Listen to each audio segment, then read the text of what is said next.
Ah, Noël, les sapins, Maria Carré et bien sûr, tous les films de Noël un peu cheap que tu regardes. Non, pardon, les films de Noël dont tu te gaves pendant tout le mois de décembre.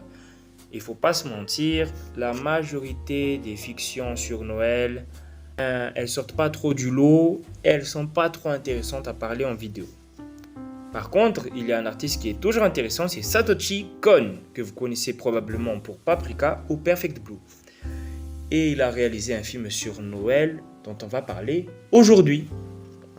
Tokyo Godfather, sorti en 2003, est un film d'animation japonais retraçant l'histoire d'un groupe de SDF, Jin, un homme ruiné, Anna, une femme trans et Miyuki, une fugueuse, qui ont trouvé un enfant abandonné dans des ordures le soir de Noël. Par conséquent, le groupe va se donner la mission de trouver les vrais parents de l'enfant et le nommeront pour le temps des recherches Kyoko. Alors, exprimer et expliciter ce que j'ai pu retenir de mon visionnage de Tokyo Godfather sera assez difficile puisque cette œuvre m'a personnellement laissé mitigé par un cocktail d'émotions. Mais pour moi, il faut retenir principalement 4 choses. Tout d'abord, l'animation, c'est très expressif et très élastique. Cela permet de capturer les nuances, je dirais, des émotions des personnages. Ce qui appuie beaucoup de moments comiques et aussi pas mal de moments dramatiques. Puisque oui, cette œuvre a un côté drame humain qui est assez intéressant en vrai. En deuxièmement, il y a les personnages.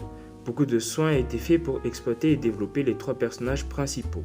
Des personnes dont on montre les différences et les épreuves qu'ils ont besoin de relever chacun de leur côté, leur passé est bien différent, et de même pour leurs personnalités qui sont bien distinctes.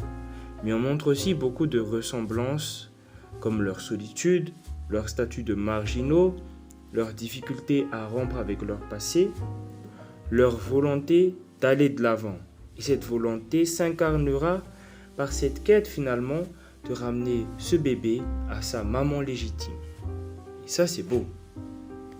Et si tu réfléchis bien à cette histoire de 3 SDF qui essaient de ramener ce bébé à leur vraie maman, ces 3 SDF forment déjà une famille en soi. Et c'est ce que l'auteur voulait montrer.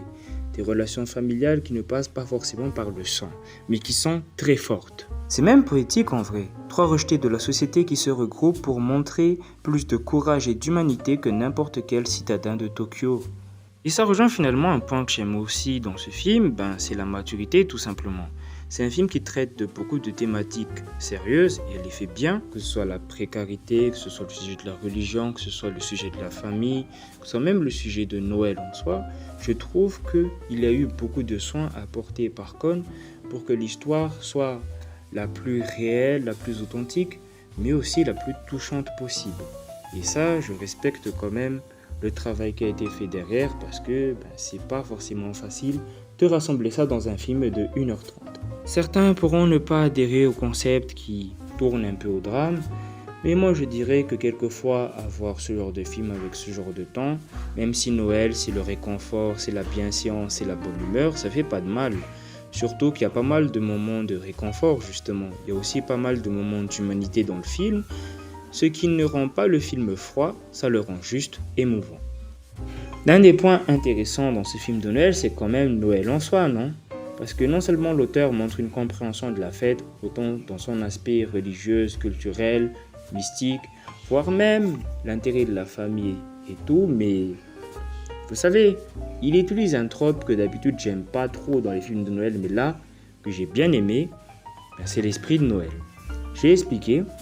Vous voyez, dans les films de Noël, il y a un trope qui fait que quand les personnages sont dos au mur, il y a forcément une force mystique, voire un personnage qui va régler tous leurs problèmes en un snap pour que les personnages vivent heureux et aient beaucoup d'enfants. Je déteste ce trope parce que ça tue l'intrigue et que c'est un Deus ex machina tout simplement. Ici, ça ne me gêne pas. Ça ne me gêne pas parce que l'intervention, si vous voulez, d'une force supérieure, vous appelez ça comme vous voulez, mais en tout cas, ça ne ruine pas la tension, ça ne ruine pas les enjeux, ça ne ruine pas le développement des personnages. Donc ça ne te sort pas du film, contrairement à ce que font les téléfilms de Noël.